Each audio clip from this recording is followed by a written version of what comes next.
Welcome to The Problem, a Lockwood & Co. podcast. I'm Caitlin. I'm Alan.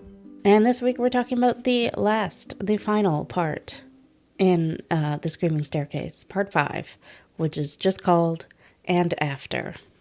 The real tragedy about all this is the amount of Post-it notes I've stuck in my book make it so that the book doesn't close properly anymore. Mm-hmm. So I'm going to have to go through and take them all out because it's going to bug me otherwise. And it's just going to feel like such a waste. I'm just going to have to throw them all out. Oh, well. If we really cared about like making money and stuff like that, we could put out The Problem annotated Screaming Staircase with all of our annotations. No. You don't understand. People can't read these. You've heard me struggle to read my own notes. Right. I genuinely don't remember if any of that struggle has made it into final edits. But there have definitely been times when I've been like, no idea what I was trying to say there. That would be perfect. Next. It'd be like these little cryptic notes in there. You don't even know what they're like. What does this mean? Yeah. And then a lot of the time I'll just put one word because I know that will trigger in my brain what I want to say. Yeah. But it's just nonsense. Fish. And you're like, what does that mean? I don't know what this means. Exactly. So, Chapter 25. DEPRAC arrive at Coombe Carey Hall and secure all the sources on the property, while Barnes debriefs Lockwood & Co. The chapter art is a window with sunlight coming through. The cavalry has arrived, which I think I made that note in the show also. Mm-hmm. And they capture Percy Grebe as he's trying to sort of run away. There's a wild thing here that I didn't realize where it says the taxi driver delivered the message to Scotland Yard. So I guess he had that guy drive all the way back to London. They might be using Scotland Yard as like a metaphor for the police itself and that he just went to the local police station. Oh, okay. That makes more sense. Because I was like, wow. It would take all night to drive through London. Mm-hmm. It would have been kind of funny if that guy showed back up to get the gym bag. I kind of would have. Yes. And he was just waiting on we can picture him there. He's disappointed. Yeah, Stroud didn't include it, but he's definitely there being like, oh shit, no gym bag for me. Yeah. I like how Lucy describes what's happening here because it is kind of similar to how she was after jumping out of the first job. Oh, yeah. Uh-huh. This time kind of even more so, but like it's also more positive because they didn't burn down the house. Yeah. They only killed their client. Well, nobody we care about got ghost touched. It's true that I didn't think about that. There's ghost touch both times. The outcome is like kind of not the way that things are supposed to go, but like it's all around much better. And DEPRAC is there in their Monsters Inc. uniforms. Right, yeah. That's how I see them. So Lucy's sitting there and she says she's not ghost touched, but she's feeling, tired and kind of like her close encounter with Annie Ward did have an effect on her of some kind. A Fitz medic gives her an adrenaline shot just to pep her up. And I do wonder if like adrenaline is their version of how we treat antibiotics. You know, how we're like, well, something's wrong with you. Just take some antibiotics. And everybody in their world is just like, can I just get some adrenaline? I don't know. I was kind of near a ghost. It seems maybe like overkill. It seems bad. Right. Like she's just tired. She was up all night. Yeah. Bad things happened. What? And they're like, well, we might need to question her. So, well, yeah. Let's stab her in the thigh with some adrenaline. With adrenaline. Everybody just carries their EpiPens with them. It's like that scene in Pulp Fiction when they... Yeah, that's what I was thinking too. I'm sure it wasn't as dramatic. Right. Barnes is there, and I like that he's being nice to them a little bit. Well, at least he is to Lucy. Well, he's really good once everything's solved. He's really good at that part of the whole thing. When it's time to do the cover-up, yeah, Barnes is your man.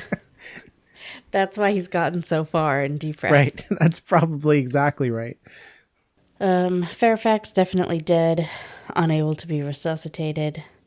I do like that Lockwood takes a team up to the Red Room and lets them in, or and helps them get in, and then, but just the way that Lucy describes it here, she says, "When a crack team tiptoed in," It's so good. It's obvious she's just like, these people are stupid. They don't know what they're doing. Yeah, they all take a certain amount of relish in everybody else having to do work and do the cleanup, like George is ordering people around. Yeah. After they find Fairfax's body, there's like a little bit here that says immediate readings were carried out in the vicinity of the locket and all around the room, but everything came up negative. The spirit of Annie Ward, having been reunited with her killer, was nowhere to be found. Yeah. And I was like, whoa. That's good. Yeah. So it seems like we talked about at the beginning of the book that type 2s always have a purpose. That's something that Lockwood talks about. Is that in the book or is that just in the show? No, it was it. Yeah, we talked about it. It was in the book? Yeah. Okay, cool. I don't It's remember. kind of in that part where he does that really good moment of like unfolding the file, and then he's like, I will quote directly from... Oh, yes. And then it's just one word. It's like a couple sentences or something. I think it's Lucy who does the quoting, but Right. yeah. And so they talk about how they have a purpose, and it seems like her purpose, I don't know, like it seems like the ghost can be quenched or resolved rather than destroyed if they can do their purpose, whatever that is. I mean, in her case, it was like getting justice. But it also seems like nobody is investigating that. Yeah, no one cares about that. Which is interesting. And even, I mean, I'm jumping ahead here, but even when the books start exploring that more, even like George is kind of not into it. Mm-hmm. So it's interesting that nobody seems to care about that. I mean, in this particular case, it like seems okay, but I would worry that there's got to be like people, right, who die when they've almost pulled off a heist or something like that, and then like how do you resolve that? You'd be like, and then they got the thing they wanted. That would be bad. No, I'm not saying that it makes that it would be a better way to do things. I'm just saying, why is nobody? I mean, I guess we don't know that nobody's investigating it. We don't know what Fitz does in their basement or whatever. Mm-hmm. But it just seems weird that nobody seems to know about it, that nobody is paying attention to it. Yeah. Right? Like, and they stumble on this accidentally, it feels like. Yeah. It doesn't feel correct to the world, which does make me think that probably Fitz does have shit going on in their basement. Yeah, where they know about this. And it's also like, it's very cool that it's right here in the first book. It feels very like the world feels very consistent and like interesting. To me, when I read this the first time, it kind of like made the world feel bigger. Like, oh, there's stuff we don't understand at all. Yeah. So then Barnes is like questioning Lockwood about keeping the locket. Oh, saying Lockwood and locket in the same sentence is interesting. And, about how he should maybe arrest him for that and blah, blah, blah. And how he dragged his team into danger. And I just love that almost immediately Lockwood is like, I had to accept Fairfax's invitation. That was the only way I could get the money to pay my debts. And it just really rings home that, like, Barnes does not do the good he thinks he does, if what he says is accurate to how he thinks and feels. Yeah. Like he's not helping these kids. I mean, if anything, that whole giving a fine and all of that stuff is about protecting future like homeowners from Lockwood and Co. It's like it's about property and about like wealth and equity, and has nothing to do with like, because it's like you've said a million times, they would just end up on night watch and get killed. Like he wants them out of the game, and being dead would be fine. He would blame it on them if they died anyway. It just bothers me a lot. I do like when Lockwood smiles at him and Barnes says, put those teeth away. Yeah. It's too early in the morning. And I haven't had my breakfast. That's really great. There is a part where it says like, a suspected murderer, then that's hardly any more sensible. And I noticed you didn't see fit to include Cubbins or Miss Carlyle in making that decision. And she says, this, it had to be said, was a decent point, which was also on my mind. And I like that Lockwood is like so angry with her earlier in the book about keeping secrets and like, we're a team, you can't. But like, meanwhile. I do also like that, like as much as I notice how often Lucy will catalog a Lockwood smile, which she does here also. Yeah. She also won't let him get away with stuff like that. She'll also be like, yeah, what is the explanation here, Mr. I'm okay if everybody dies? Yeah. I've said it before, and I'm sure I will point it out again. Teenage boys are not the most responsible people on the planet. Grown men are way better. This is where they talk about getting all the equipment off the dead bodies. And Barnes says something like, Fairfax didn't tell you what any of this was for. And Lockwood's like, I think he was too busy trying to kill us. Yeah. And then Barnes just says, and who can blame him? Oh, I've been annoyed with a teenager in my life, but dear God, not that annoyed. It's really brutal. It's very funny. That's a good moment. Yeah. Yeah. I really like, right after that too, it also says how one of the helmets lacks its eyepieces. Do you know where that is? And he's like, no, sir. I have no idea. I don't know what's going on. Yeah. And you know right away that George has it. Yeah. And again, it's like more of Jonathan Stroud, like expanding the world is how that feels to me. Like there's bigger stuff out there than what we've come to understand. He came out in this weird outfit and you're like, what's that about? And he's saying like, we're not done with this. Like I've just opened the door a crack. Yeah. Like we don't really come back to the goggles until book 4. Yeah. It's interesting that he set them up and then just put them away for a while until he needed them. It's good. I do love this next bit that we get because it answers a lot of the questions that I had in our previous episode about the cluster of ghosts and if they had more than one source and what was happening with that. Oh yeah, I noted this too. Yeah. So thanks, Stroud. Appreciate that. I was wondering. Yeah. Yeah, it says a number of secondary sources were discovered beneath the flagstones of the lobby, which that seems like somebody put them there. Oh, I'm sure Fairfax did, or if not Fairfax, because God, I don't even remember if it's blatantly said or if we extrapolated this, but that he was using the mansion as like an area to test out new equipment, both for his own personal stuff and for like Fitz and satchels and the people who like sell equipment and stuff. Yep. Yeah, it makes absolute sense that he would just be either using the sources that are already there and hiding them on people. Maybe they have a special source detecting technology that they're trying to perfect or whatever. Right. And maybe even like testing out people's talents. I could see that. Yeah.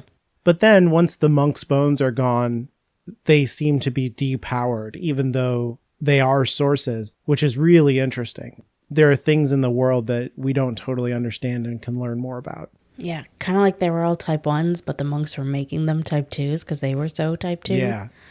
Yeah, that's interesting. And then we hear this brief bit about Fairfax's whole estate being inherited by a nephew and a niece. And they like get everything. And we never hear about these people ever again, but I'm super curious about them. Like, who are these people? Do we like them? Probably not. They probably grew up as rich, spoiled brats, but it fits with his backstory too, because originally when he goes to the interview with them, he's like, I was a young whippersnapper or whatever thing he says. Right. Yeah. But then when George does more digging and Lockwood does more digging, they're like, oh, he inherited his money. He wasn't an up and comer. He was always high society. And then he like cashed in on this opportunity. Yeah, I'm sure he felt like he was an up-and-comer, right. like he did all the work. And that's what's important, is how he sees himself. The last sentence here in the chapter was really notable to me because Stroud is so good at having these snappy endings. And I felt like this one was different, and it was like different on purpose. It talks about like the Fitz agent who died so long ago and like guided them down the stairs. It says his name was Sam McCarthy. For the record, he was 12 years old. Yeah. It's really devastating. Yeah. That his body was just left down there for so long, even though, as we've seen it, like Fairfax was all over the place in this house. Could have gotten him out. But it just reminds you like who pays the price in this world. Yeah, it's a good note to end the story on. Not a happy note, obviously, but a good Yeah. one. I did also just want to mention before we move on to the last chapter, there is just a throwaway line about the Fitz house becoming a prep school. And no, thank you. Who would, like, I think a boarding school even, maybe. Ugh. Yeah, that's terrible. Because they found the body of the Fitz kid, they do receive a letter from Penelope Fitz congratulating them on their success and thanking them for finding her childhood friend. And I just, knowing what we know from the end of the series, I really wish we knew why she sent that letter. What she was thinking, what she was hoping to get from that. A lot of people talk about wanting to read these books from Lockwood's point of view. I would enjoy that, but I would also enjoy reading them from Penelope Fitz's point of view. I read this as like you receive a gift from someone that you don't see all the time, and then you send them a thank you card, or like, this is like good manners, I think. Right. It's like, you know, she's the representative of her organization and blah, blah, blah. So she was just like, hey, good job. See, I read this as her being, that's an interesting thing that these agents did that maybe nobody else could have done, and I need to have a connection with them so that I can use them. It's like, my mind always goes to Star Wars, like that moment at the end of Phantom Menace where the Emperor guy is like, I'll watch your career with great interest, little Anakin Skywalker. The Emperor guy. I couldn't think of his name. Palpatine. Senator Palpatine, yeah. And then we're into the final chapter. In chapter 26, Lockwood, George, and Lucy celebrate, but Lucy has an ominous conversation with Skull. Yay, Skull. We finally get to meet him properly. But before that, our chapter art is donuts. These donuts look not sat on, so they must be the initial donuts. They also don't really look like jelly donuts, or at least, I guess some of those bottom ones might be. That's George's move, is you put the jellies on the bottom. Right, of course. So then there's like a newspaper sum up of everything that's happened, although with some noted changes about Fairfax. But also, they wrote down Lockwood's name, and please note, as a sort of equivalence for our first episode, I just very much stopped myself from saying his first name so that I didn't have to make a choice there. What does Esquire even mean when used in, like, I don't have any idea. Oh, I've always thought, I might be totally wrong about this, but as like an unmarried man. It just says a title of respect, usually abbreviated to ESQ, which it is here, placed after a man's name.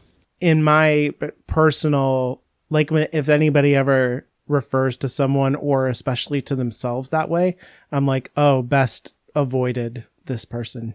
Like, just don't interact. But not, oh shoot, I don't remember which one, Bill and or Ted. Oh, yeah. That's very funny, Reeves though. one. Yeah. Yeah, from Bill and Ted's Excellent Adventure. If people don't have no idea what we're talking about. We have to get in all the 80s references possible. That movie might have been 90s, actually. I don't remember. I think it is, yeah. All right. So after the interview, we get a little sum up of their return to London. And they did finally sleep it off. And then they're having a big celebration party, just the three of them. So small celebration party.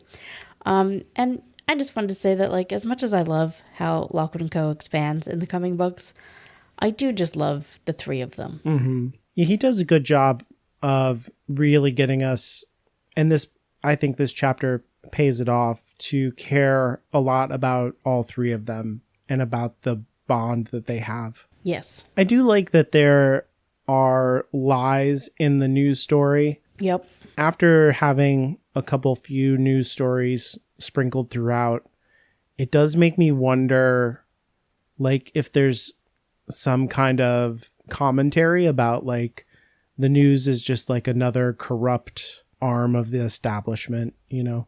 You just can't trust the press because they're going to toe the line on whatever the kind of official story is.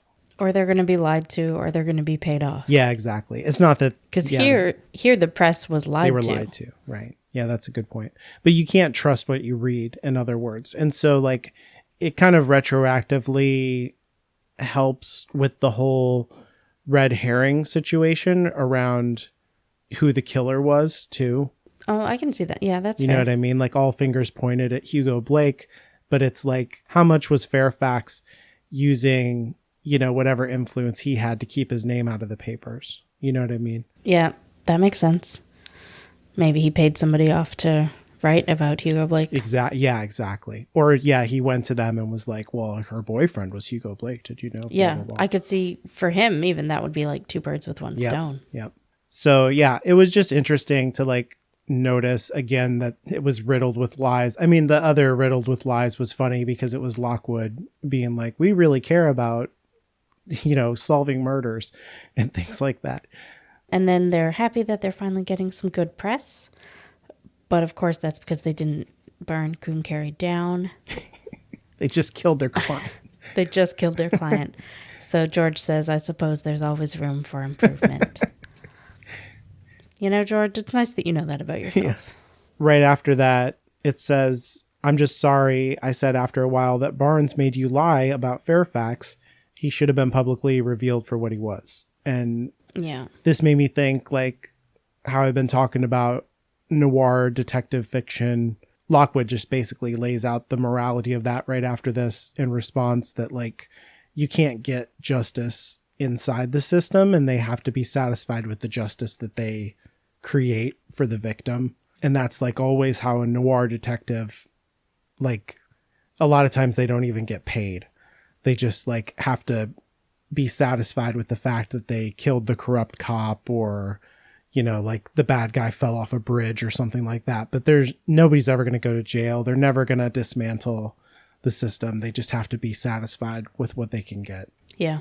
And even when they're talking, or Lockwood is sort of summing everything up, and he says, Blake is exonerated, Barnes gets his cover up, and Annie Ward gets her murderer. Right. And then he says, everybody's happy. Except Fairfax. And then, of course, Lucy says, I wonder what else DEPRAC's concealing. I underlined so much of this whole conversation, so I'm just going like word for word through the book now. Yeah. And that's basically what we were just talking about with, what is in the basement, the metaphorical basement. Yeah, and it's good. Again, it like expands the world. There's like, the kids notice too that there's a cover up, that things, they know that things were covered up, and so they're like, what else is being covered up? And Lucy says like she would have loved to take a closer look at the suit, which I think is just George rubbing off on her. Mm-hmm. So I liked that bit. That's true. At the beginning of the book, she's like, who cares about stuff like that? Yeah, and then like directly after that, George asks Lucy for her opinion on the goggles and the little symbol on them. And then George says that he's going to keep experimenting on them. And I'm like, George, they were adults wearing goggles in a haunted house. There's only one thing they could do. You are a smart human being. I get the feeling that like, I don't know this for sure about Stroud, but it feels like his world building was like pretty extensive. Like he had a lot of things thought out about the world, and then he kind of let the characters do their thing and just bring in those elements.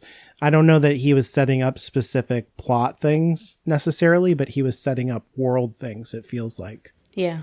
Almost like he was leaving trails for himself. Yeah. That like if it worked, he could pick up later, but if it didn't, oh well. Yeah, exactly. Yeah, that's exactly right.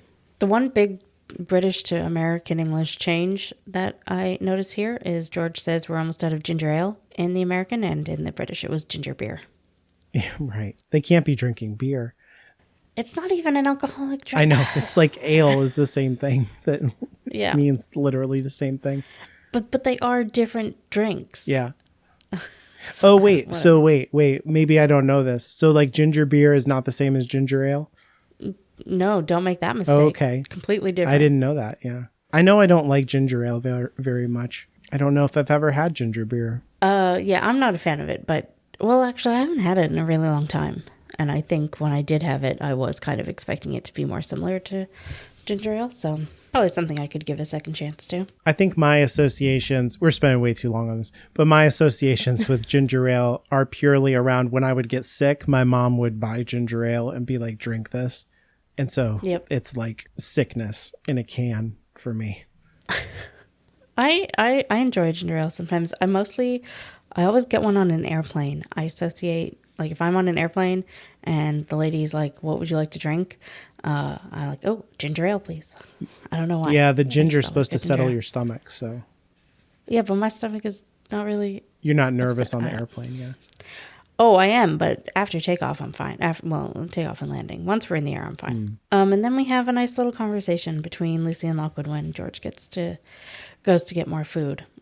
Oh yeah, I highlighted the thing where it said Lockwood and I sat facing each other. We met each other's eyes, smiled, and looked away. It was suddenly just a little awkward, like the old days back again. And I was like, is Yeah. this flirting? Is this romance? I don't know. I think you can interpret it any way you want, but it does sort of have that, like, we've just been through a big thing together and now we just have to still live together. Right, yeah. What is life? Like maybe, like, I think in the grand scheme of things, they still haven't lived together that long, so that can still be a little awkward, but then they do just have a nice little conversation about Lockwood wanting to probe into her abilities and see if she was actually being influenced by Annie Ward directly and not just feeling sorry for her or and I think even Lucy doesn't quite know. Like she gives him a hard nose that this was what Lucy had wanted to do and it wasn't Annie getting into her head. But almost immediately after this conversation, she runs out of the room. She's like, yep, I'll go meet. Yep. Yeah, she's like, I'm out. Yeah. Yeah. I was like, yeah, I relate to that, Lucy. And then she sort of thinks about it, and I don't think she's sure. And I like that we just don't know if it was all in her head or like if it was all Lucy making these choices just because she felt a connection or if it was the connection itself making her make these choices. Yeah. And I think the conversation does a good job of unpacking kind of the arc that I've been talking about. Yes. Yeah. Where I think she like pretty much literally says that like back when I was with Jacobs and Co., I didn't trust my gut and now I trust my gut and I trust both of you to have my back and all of that. So like she's come to a new place with all of this kind of stuff. Yeah. And she gives Lockwood a brief sum up, like incredibly brief, of what happened to her. And he immediately says, sounds very much like it was your supervisor's fault, Yeah. not yours. Which is So nice. Good job, Lockwood. that's nice. Yeah. Teenage boys aren't always a disaster. There is a moment here where I was like, it's like a lot of times when you give people advice, all you're really doing is like saying the thing that you wish somebody would say to you. And Lockwood says this thing to her that I was like, oh man, Lockwood, just look in a mirror. He says, I trust your talent and your judgment, and I'm very proud to have you on my team, okay? So stop worrying about the past. The past is for ghosts. We've all done things we regret. It's what's ahead of us that counts, right? And I was like, Lockwood, come on, man. Forget the past. You are very wrapped up in your past, in your secrets. In his ghosts. In his ghosts, yeah. And then, yes, I underlined when Lucy gets up quickly and says, no worries, I'll get them. And I just wrote, running away. Yeah. There was a moment earlier in the conversation, too, that I was like, oh, this is such a weird thing for the narrator to do. But it's kind of adorable that while she's talking to Lockwood, she says, no, I gave him my trademark L. Carlisle quizzical grin. Lockwood, are you accusing me of being controlled by the ghost? And I was like, that's adorable, Lucy. You have like, she's categorizing her own smiles now. Yeah, that bit feels like flirting to me. The other bits of this conversation, but that bit feels very much like, I don't even know if Lucy would think of it that way, though. I don't think she would. I think she's trying to dodge the question. Yeah. I actually like, because of how much you talk about how you can't tell if it's flirting or if it's, supposed to be kind of romantic. But like Lucy and Lockwood are the perfect relationship to be talking about if you can't tell, because they also don't know what the fuck they're doing. Yeah, they probably don't know. It's Yeah, it's like you said about the difference between the book and the show, I think. Like, the show just turns all of that stuff up to 1,000,000. They're so angst-ridden and, like, want each other a lot. Yeah. And they're much more tentative in the books. They're also younger in the books. Yeah, they're much younger, yeah. So then she goes downstairs to meet her new best friend. Her new best friend. Yeah, there's a moment, I don't know, she's like, has this clumsy moment where she trips over the shrimp or something. It's shrimp cocktail flavored chips. Oh, man. I assume in the British it was crisps, but yeah. Yeah, but she trips, she falls. Oh, yeah, and she immediately blames George. Yeah. George had helpfully left them lying around in the middle of the floor. Yeah, she knocks against something hard, and then she collapses on something soft, and it's the doughnuts. And then she says Lockwood can have those, which I like.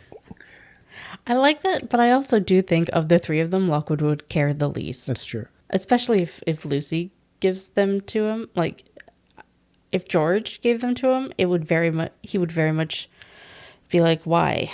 I think, but if Lucy, he would just be like, okay, donuts. Yeah. He wouldn't think that she had nefarious schemes going on. At least that's the impression I get. But yeah, the big news here is Skull. Yeah. Yeah, in the fall, she somehow hits the lever. Same. I don't like either, apparently, on the jar, and then his voice can finally escape. And he knows her name. So this is another new, like, world expanding thing. So he's been listening to their conversations. Yeah. And after we just talked with Lockwood about, like, did the ghost tell you this? Did it tell you that? Did you hear something? She's like, no, it doesn't work like that.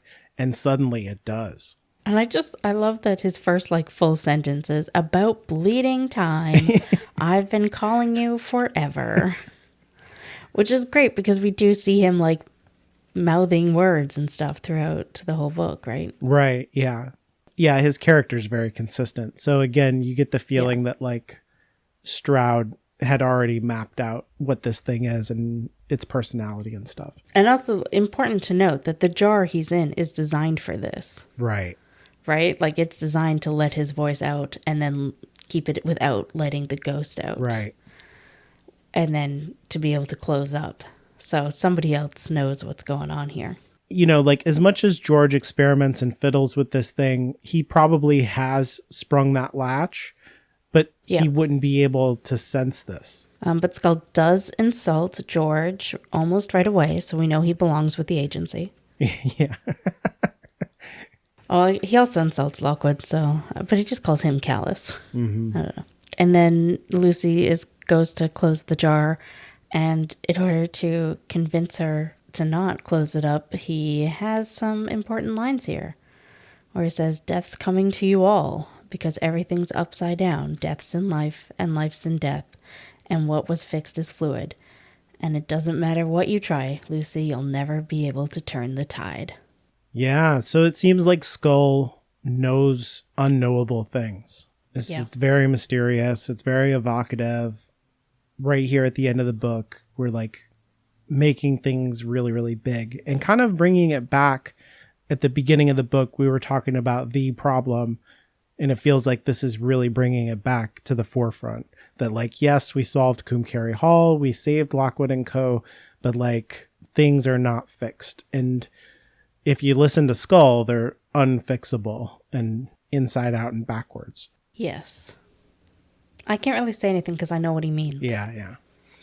Right? So I don't want to... I mean, do you have any thoughts on what it means? I mean, what I wrote down here, I just said prophecy with a question mark, and, like, how much does Skull know? How much does he really know? Or is he just, like, saying things it's to not get the lid popped back on him? You know what I mean? Right. And I don't even know if prophecy is the right word. It feels But it has prophetic. that kind of feel to it. Yeah. It doesn't feel like something that he would say. It feels like, I don't know if quoting is the right thing, but like he's drawing from something else, not from himself. Yeah, that's interesting, actually. It doesn't sound like something Skull would say. Yeah. The way that he words it. But it's super cool. And I remember the first time reading this book and getting through, all of Coombe Carey, and then especially these last two chapters, I was like, wow, I just feel like everything just keeps changing and changing, like getting bigger and bigger and bigger. And this is like, feels like the biggest thing of all, because we're like really talking about everything that's wrong in the world. And then that's like the end. And it's just, that's really kind of impressive. And as a reader and someone who loves fantasy and this kind of stuff, it was like, oh, I need the next book. I need more lore. I need more world building. Like, what does this mean? Where is it going? So I think it's really smart. Yeah, it is. He's really good at ending his chapters, like you say, like you want to turn the next page, and he's really good at ending his books that way too. Yeah, it's a huge swerve to have the ghost speaking directly to her. I'm very glad that I read these books after all 5 were released, so I didn't have to wait. Waiting for the next Scarlet and Brown book is difficult. I would like that now. Thank you. Mm-hmm. I do like the last line of the whole thing. Yep. I feel like it plays off of the first line in a way. It says, bearing a tray of slightly squashed donuts, I climbed quickly out of the darkness towards the warm, bright room. And it just seems like such a fitting end to, like, we opened up with all of this imperfection. Like, I won't tell you about all the mistakes we made. And there's the squashed donuts are like this imperfection that's like kind of cozy and funny. Yes. But it like summarizes the arc of Lucy, like accepting herself and her place in Lockwood and Co. And like trying to be like, oh, I'm not going to talk about how I don't fit in. Like she fits in perfectly and everything is warm and bright. I liked how it was very much a choice of her leaving death in the basement and going towards life upstairs. Oh, I like that. Yeah.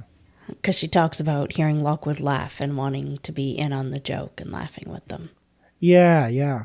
This is the screaming staircase. Now we're going to talk one by one about everything in the glossary.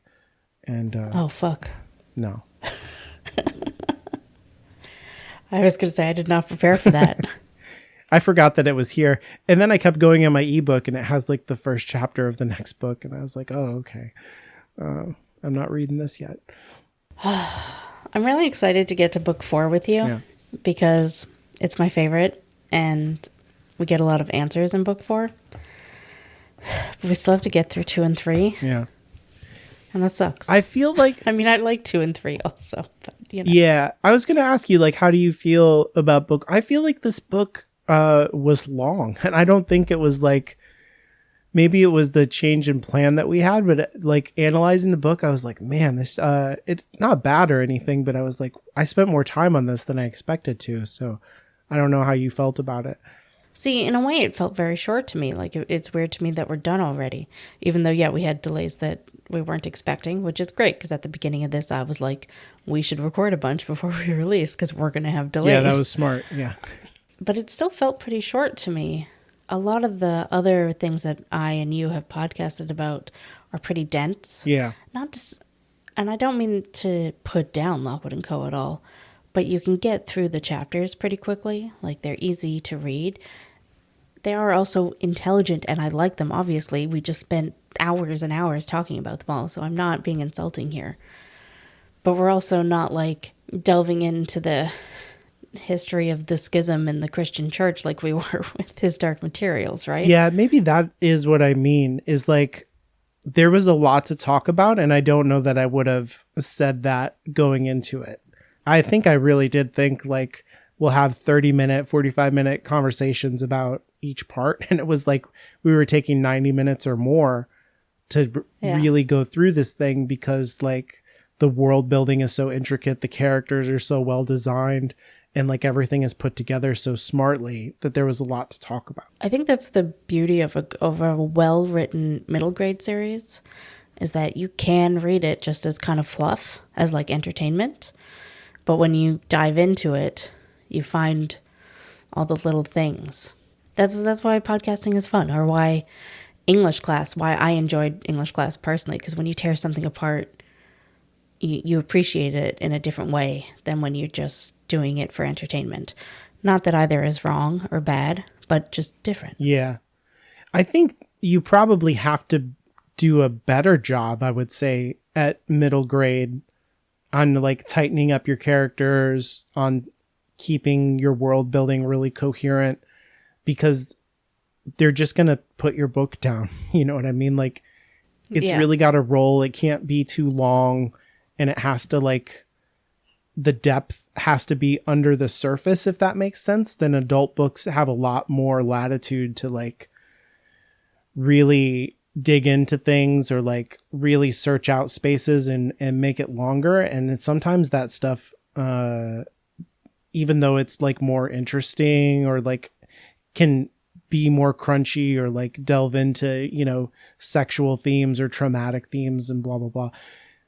It can also be less tight than these middle grade books, I think. Oh yeah, absolutely. Yeah. I think this is harder adult to books do. Adult books get away with so much meandering. Yeah. That is just not available to books that are aimed at children. Like I said, it gave a lot more than I expected it to on the whole. And like, I have so much more respect for Stroud's choices on every level, from like sentences and humor, and like the play of humor against horror, and the world building and the characters and all of that stuff. It's just really impressive work. Yeah, I agree. And I also, because the show characters do feel very different, and the plot to a degree, but I liked finding those little moments that obviously inspired the show in the direction that they took things. I really enjoyed that. And just in general, I read through the books so fast because I wanted to watch the show, but like I needed to read the books first because I'm stupid that way. I did the same thing. I don't know. So I like powered through all 5 books and did not allow myself to watch the show before I read them. So it was nice to just go back and take my time and notice all the details that I missed. Yeah, it's also a problem that I have. Like, even if the show wasn't waiting for me, if the ending is available to me, I need it. You know what I mean? Like, I do it in like big video games too. I will ignore side quests just to finish the story, and then I'll replay and do everything. Oh, that's interesting. Yeah, I'm probably the exact opposite of you, because like I will put off the destination forever to just do the journey. And there are some things that I haven't even ever finished before in books, because like the ending matters less to me than like everything that comes. That's like why I'm very comfortable sitting here having read 3 books, and I'm like, yeah, no, I could never do that. It's painful to me to think about you. Yeah, it doesn't bother me at all. What a way to put that. You know what I mean? Yeah, I get it. I could not do that. I do play BioWare games the way that you said. The first time, I have to know how it ends so that I can restart my canon playthrough, so I can have a proper narrative arc where my hero starts out good and pure and ends up angsty and hating the world. I'm less like that in choice heavy video games, but in the more like Final Fantasy games, I just need to power through and get to the end. I need to know how it ends. And then I can go back and take my time with it. So I think next time we're going to do The Dagger in the Desk, right? Right. Yeah. So before we start book 2. Yep. There's 1.5 Lockwood and Co. is how it's listed anytime you look up the series. And so it's an interstitial episode that happens in between the first and second book, just a one-off case that Jonathan Stroud wrote for a magazine. So we'll talk about that in one shot, and that will come out probably like in a couple of weeks, 3 weeks or something like that. Yeah, we might have to delay our start of book 2 because, as I briefly mentioned last time, I have to surprise move house. Yeah, surprise. So, which has been great for me. Then it's going to be Christmas, basically. Yeah. So there might be a bit more of a delay in between books 1 and 2 than what we were originally hoping for. But thus is life. Yep. Oh, we didn't do like best joke. Best joke. Oh, you know what? I wrote it down somewhere here. Give me a second. Here we are. That's because we didn't burn Coombe Carey down. Though, having said that, we did kill our client. I suppose there's always room for improvement. So this is my joke too. So yeah. Good. It doesn't, or the time before that when they were like, oh, or Fairfax, yeah, Fairfax. You know, just anytime they're like, right, we did kill a guy. But it felt fair. He was trying to kill us too. So it's like, yeah. They're just so blasé about it. And it's funny, but also like, all right, they all have a messed up relationship with death. yeah, Let's not forget that. it's just like an, oh, well, yeah. Yeah, that's the best. And it's George being back on his Georgeness and like not he's not like, oh, I'm scared or something like that. He's just being George. Also, I mentioned at the beginning the thing about taking the Post-its out of the book. And like as soon as we finished talking about the book, I've started taking the Post-its out. So now that noise is probably going to be on the recording. Because I couldn't wait 10 fucking seconds. Anyways, I didn't think there really was a punk rock moment. I put down George snatching the lenses from the... Oh, yeah, the goggles. Yeah, that makes sense. Yeah. Because that's a real, like... I mean, it's him stealing Skull. It's like his... Yeah, like when Lockwood told the lie to Barnes, I didn't think Lucy had taken them or anything. No, George took them, obviously. Right, yeah. Yeah, so I like that. And that's what I remembered. It, like, and I think we talked about it in the show, that he only took the lenses and not the full goggles, because it was like, why would you need the goggles? That still didn't stand out in my mind when reading it. As far as I was picturing in my head, he took the goggles. Yeah, sometimes it's not clear that, like, did he take the goggles, or like he just talks about, I don't know. But like, yeah, I'm pretty sure he just took the lenses. Because they have to have the symbol on them. Yeah, and it has it on the lens itself, so. Oh, weird. I like the way the show did it better then. Yeah, it makes sense. Makes more sense. Yeah. All right, I think that's that. So you, if you want to tell us if our tangents are annoying or not, you can reach out to us on Twitter at Lockwood Podcast, or you can find me on Twitter at Inferior Caitlin. And you can reach out and send us an email, contact@hollowedgroundmedia.com, or scroll to the bottom of our homepage by going to the contact page, hollowedgroundmedia.com/contact.